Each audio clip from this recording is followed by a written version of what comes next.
guys, welcome to the Man Cave. Today we're going to continue some of our prepping ideas with you and talk about one of the many factors of survival. As you know, your first need as a human being is oxygen, and usually you have that covered just about anywhere. And then the second thing that you need is to be able to keep warm or be able to keep cool. Your body needs to stay at a certain temperature.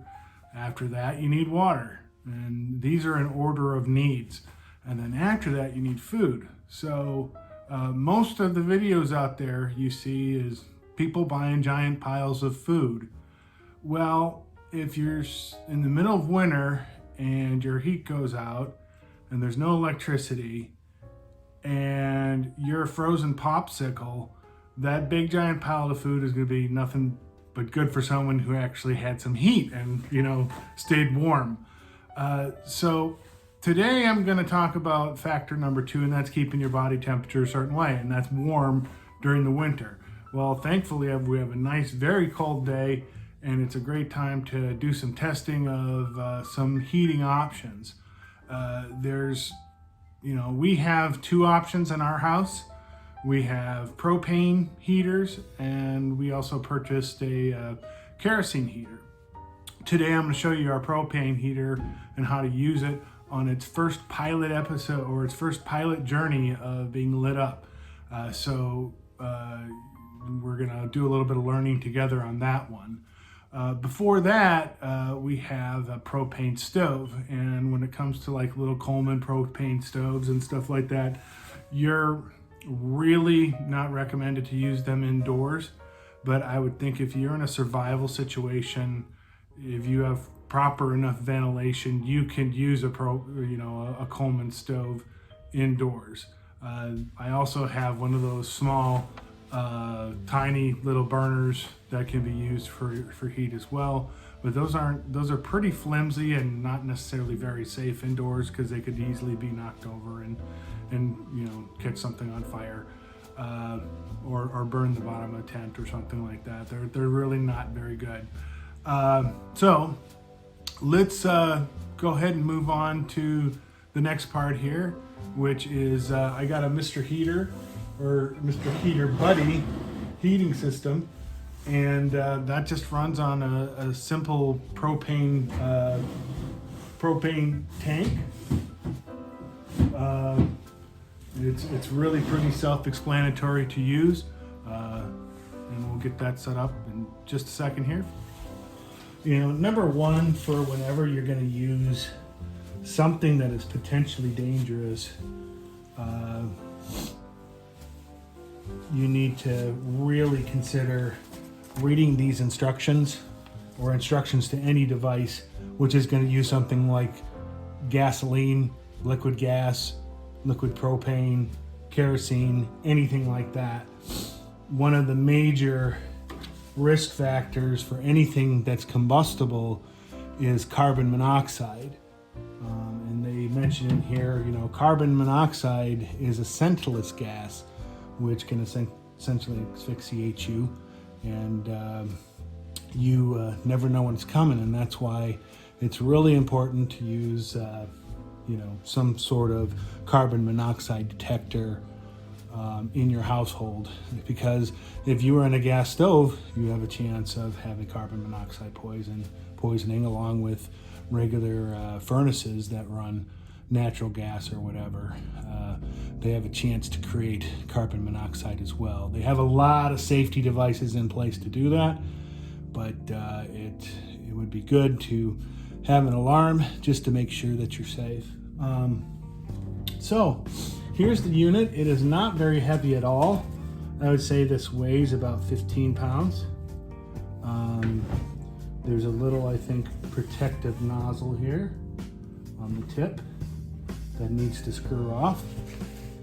And the thing you hook your propane tank up to, this is an add-on feature. This is a filter for your gas, so that if you have fouled gas, liquid propane, it will filter that out and keep the heater running good. So let's just hook her up. I mean, this is going to be crazy easy because there's only really 2 steps. They recommend you putting the tank on outside. Well, we're mostly outside, we're in the garage, but essentially screw the tank on.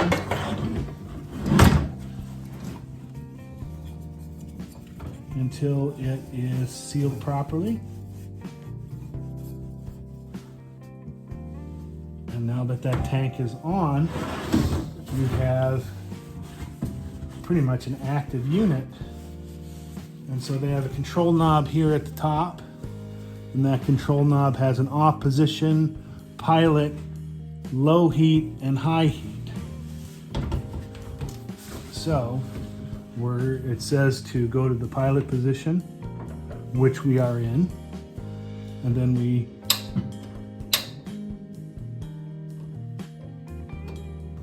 so I hear the gas going when I push this in, and there we go, it's lit. Now they say to keep holding down the pilot for anywhere between 30 and 60 seconds. And if you can see, there's a little tiny blue flame going. And this is all new to me, so exciting stuff here. Now the next thing to do, now that the pilot's been going for about 30 seconds, is you push down slightly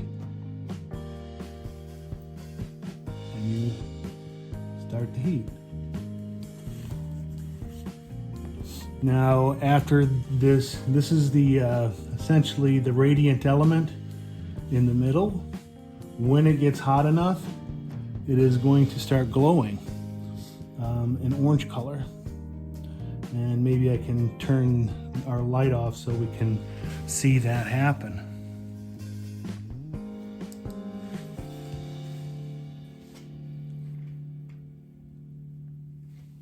In fact, I'm going to turn the heat up. And there we go. There's our orange color.